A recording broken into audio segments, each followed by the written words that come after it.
parler de Mbappé, de la situation française, mais on dit parfois que le débat politique est rude en France. Mais on va commencer par ce qu'a dit Donald Trump cette nuit sur Joe Biden. Je vous assure, on est bien en France. On est bien en France. Écoutez ces propos qui...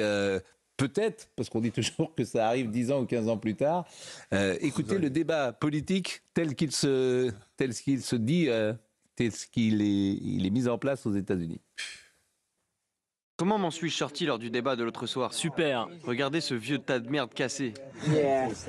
Il va démissionner, il va quitter la course. C'est vrai? Oui, je l'ai sorti de là, et cela signifie que nous aurons Kamala. Je pense qu'elle va être meilleure. Elle est si mauvaise, si pathétique. C'est juste tellement mauvais. Je ne peux pas l'imaginer. Vous pouvez imaginer ce gars en train de traiter avec Poutine et le président de la Chine, qui est un type féroce. C'est un féroce, un dur à cuire. Et il le voit. Ils ont annoncé qu'il va probablement démissionner. Bon, on est, vous voyez, quand même là, on échappe à tous les... Faut pas s'en réjouir d'ailleurs. Évidemment qu'il faut pas s'en réjouir. On sourit, mais c'est pas drôle du tout en fait. Le niveau politique aujourd'hui... En fait, c'est le face-à-face de la sénilité et de la vulgarité. C'est quand même pas mais très c'est au-delà de réjouissant. ça. Pas très réjouissant. C'est au-delà de ça. C'est-à-dire que d'abord, les gens ne peuvent plus se parler aux États-Unis et c'est vrai aussi en France. C'est encore plus vrai aux États-Unis, c'est en train d'arriver en France. Oui, par exemple, c'est plus vrai aux États-Unis. Mais sur Gaza, tu ne peux pas parler en France. Oui, sur Israël, tu ne peux pas parler. Sur l'Ukraine, tu ne peux pas parler. Tu ne peux plus échanger.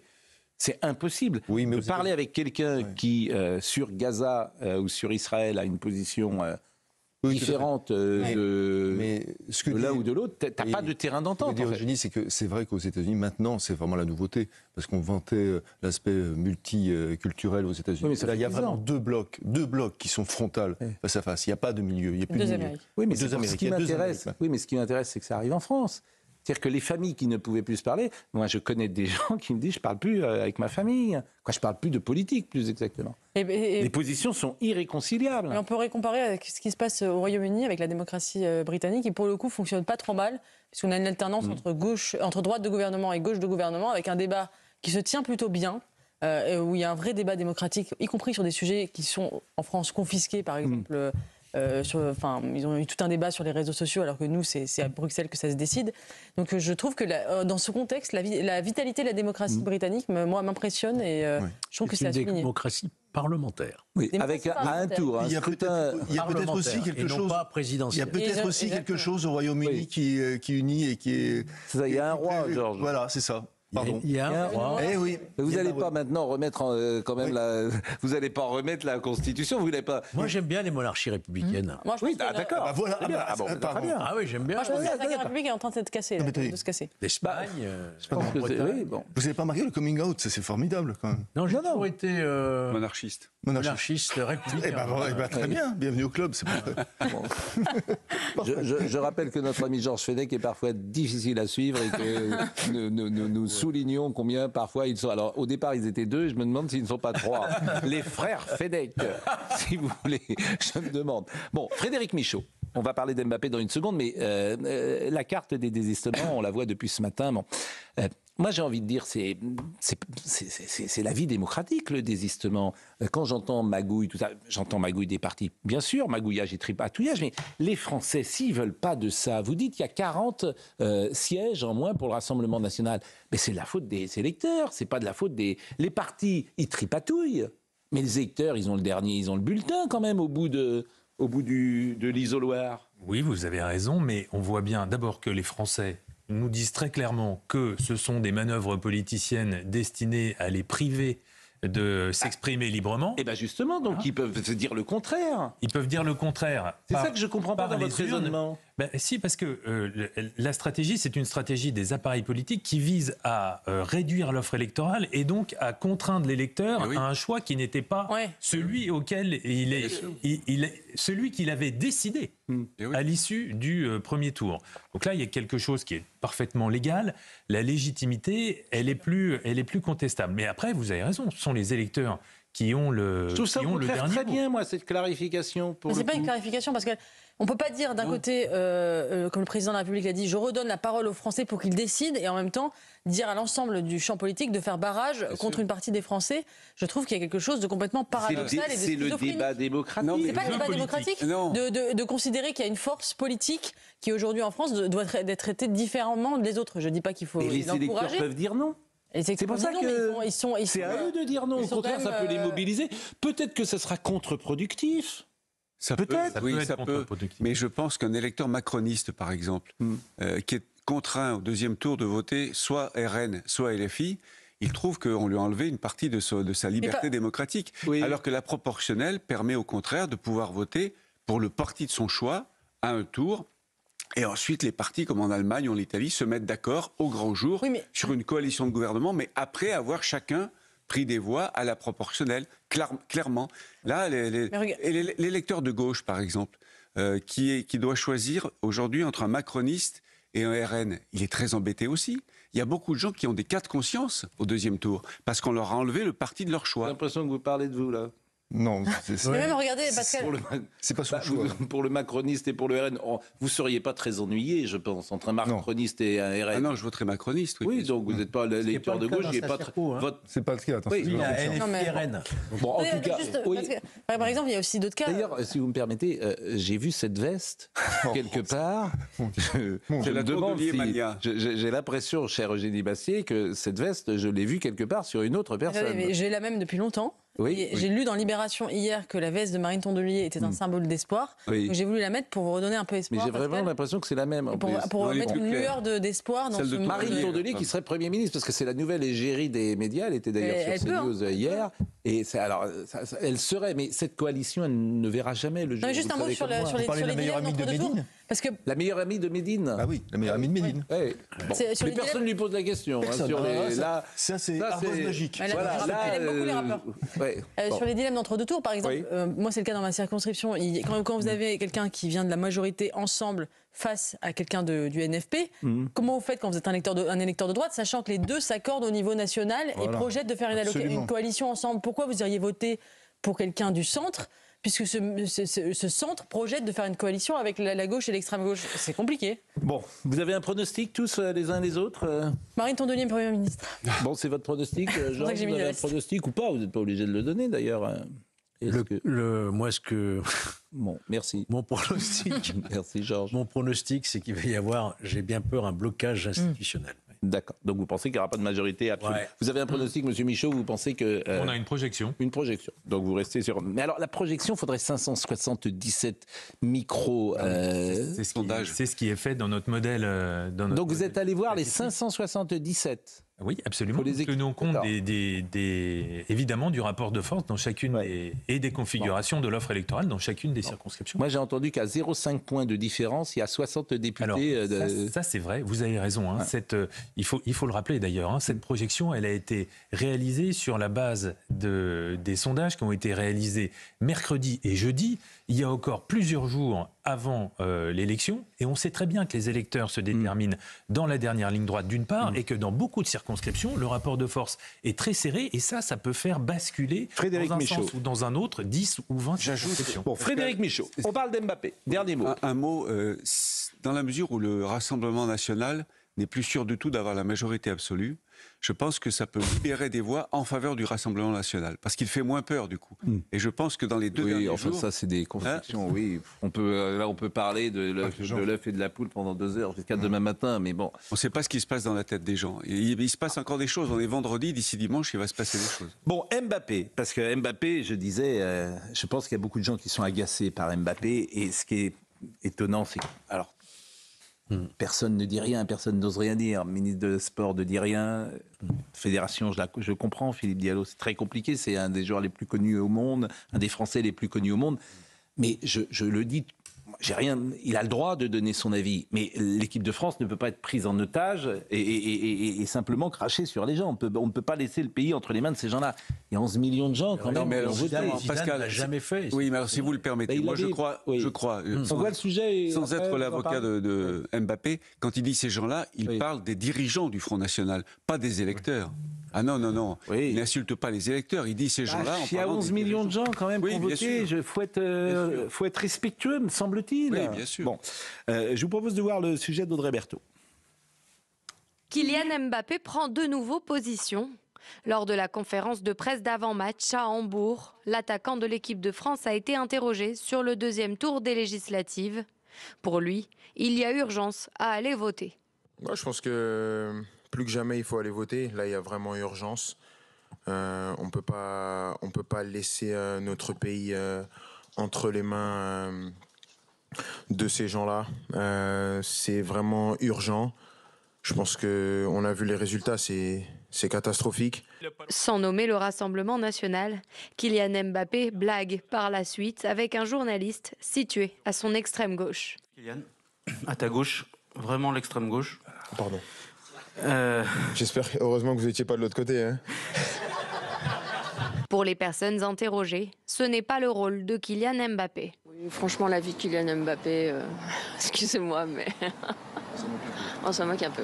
Il n'est pas qualifié pour faire de l'influence politique, il faut qu'il se lance dans la politique. Kylian, qu'il joue au ballon, mais on sait pour qui on va voter. On a notre conscience tranquille. On peut être un très, très grand joueur et être un peu minable intellectuellement, c'est tout. Le président de la Fédération française de football a indiqué qu'il n'avait pas de divergence avec les joueurs de l'équipe de France et qu'il garantissait leur liberté d'expression. Il a raison d'ailleurs, Philippe Diallo, mais c'est plus la forme. Moi, je répète, je ne reproche pas à Mbappé de se prononcer, c'est la forme que je peux trouver désobligeante, au minimum. Je ne suis pas sûr qu'il ait raison, au fond. Vous savez, Parce il avait que Mbappé, oui, pardon. Mbappé ne s'exprime pas en tant que Kylian Mbappé. Il s'exprime en tant que capitaine de l'équipe de France. Il porte un maillot, il porte des couleurs. Et ça l'oblige. Et là, il sort finalement de son obligation de réserve naturelle, en méprisant effectivement, et j'ai apprécié votre édito, je vous le dis franchement, 10 millions de Français. Il sort, et je pense que la Fédération a son mot à dire, et je pense que le ministre des Sports a aussi son mot à dire. Mais ils diront rien. Ça les sert. Ils ne diront rien. C'est parce mon sentiment. que Moi, ça me choque. Oui, mais ça me choque. Oui. Et un Zidane, par exemple, ne l'a jamais fait. Oui, il l'avait fait en 2002. Mais vous seriez ministre des Sports, vous feriez sans doute comme la ministre aujourd'hui, vous tairiez. Parce que personne n'ose lui rentrer dans la gueule. Pardonnez-moi d'être un peu trivial comme ça. Personne n'ose. Parce que c'est Mbappé. Et même les joueurs, on entendra tout à l'heure ce qu'il dit de ses partenaires, c'est pas plus sympa. Hein. Je pense qu'il prend des positions qui peuvent étonner. Il s'exprime comme capitaine de l'équipe de France. Il a perdu en popularité depuis qu'il a fait sa sortie sur Naël. Qu'est-ce qu'il a dit Petit ange. Vous l'écoutez sur le partenaire. Il dit en fait, il a été très influencé par Macron parce que c'est jamais de sa faute. Ah oui. C'est la même psychologie. Vous allez écouter ce qu'il dit sur ses partenaires. Il dit avant, je jouais mieux, mais j'avais d'autres partenaires. Ah bon écoutez ce qu'il dit. Moi, j'ai trouvé ça peut-être encore plus choquant que ce qu'il dit sur le Rassemblement national. Écoutez ce qu'il a dit sur ses partenaires. Il est incroyable. Un attaquant, il doit toujours s'adapter à toutes les situations qu'il a, s'adapter à ses coéquipiers qu'il a, caractéristiques de ses coéquipiers. Je pense que beaucoup de gens font des références au jeu qu'on avait quand je suis arrivé en sélection. Mais on avait des joueurs différents. Je pense qu'on avait des joueurs au milieu, par exemple un joueur comme Paul Pogba qu'on n'a plus aujourd'hui. Avec Paul Pogba, tu as juste à baisser la tête, à courir, faire un appel. Tu sais que le ballon il va arriver dans ton pied. Donc c'est tout de suite pour un attaquant analyser quel type de joueur tu as avec toi et essayer de les mettre dans les meilleures conditions. Aujourd'hui, avec les joueurs que j'ai, peut-être que on peut moins jouer en profondeur parce que c'est moins leur caractéristique de vous envoyer en profondeur. Maintenant, s'il y a des espaces, moi j'adore dévorer les espaces, donc s'il y a des espaces de main, je vais m'engouffrer dedans en espérant qu'on puisse les saisir et marquer des buts. Avec les joueurs que j'ai. Avec les joueurs que j'ai. Non mais c'est sûr. Là c'est le melon, mais c'est waouh. Avec les joueurs que j'ai. C'est bien l'équipe de France. Bonjour l'unité. Jamais Platini sur terre. Ah oui.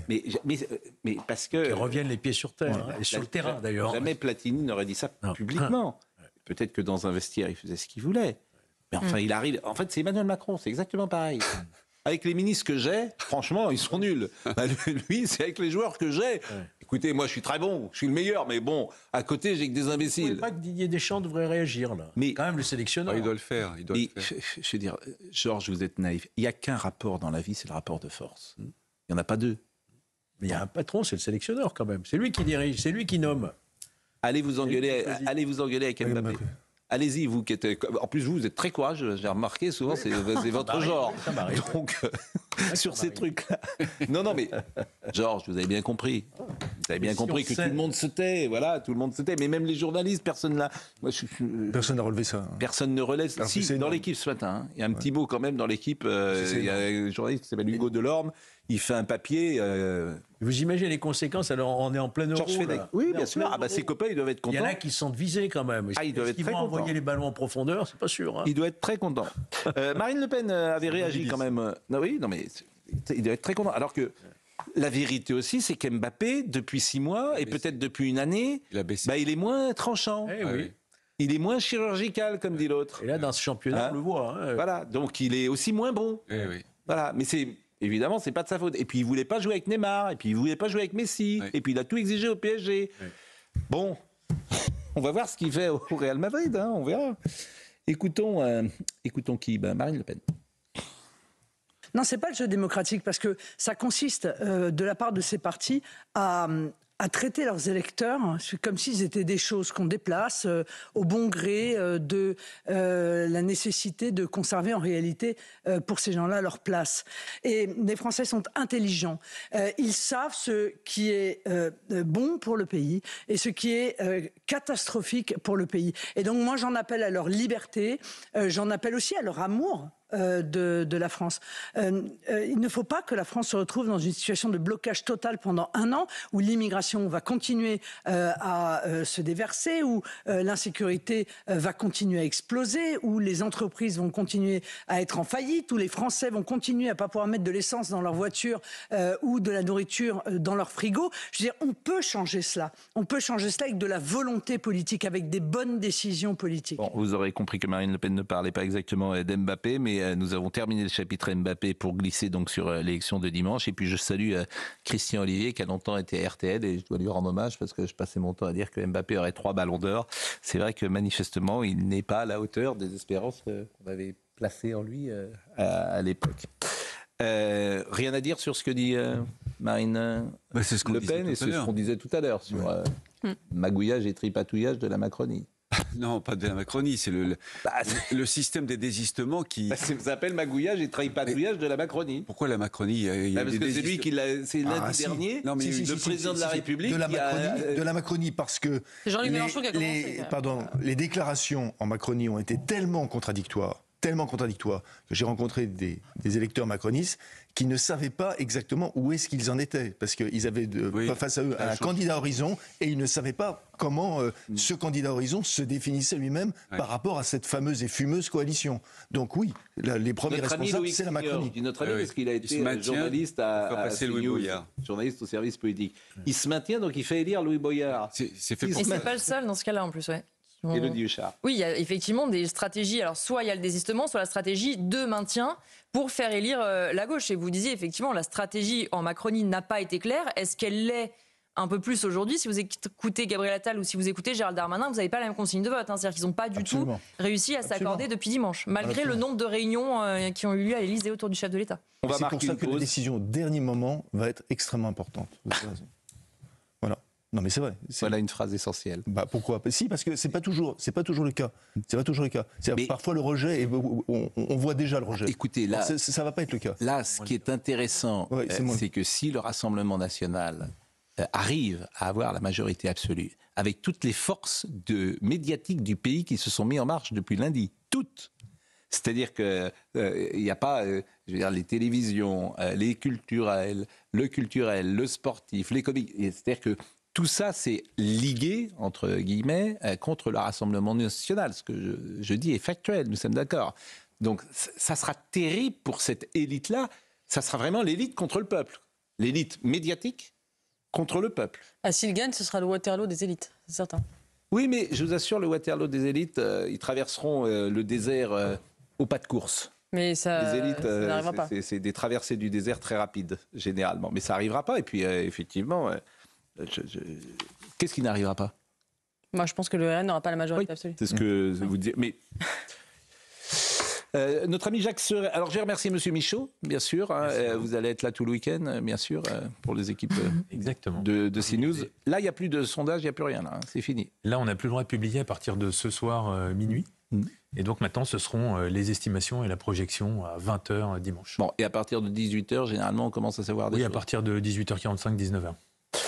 Je salue Jacques Serret du service politique de Europe 1. Bonjour cher Jacques, c'est vous qui allez animer l'émission qu'anime d'habitude notre ami Thomas Hill, puisque l'actualité évidemment prime sur Europe 1.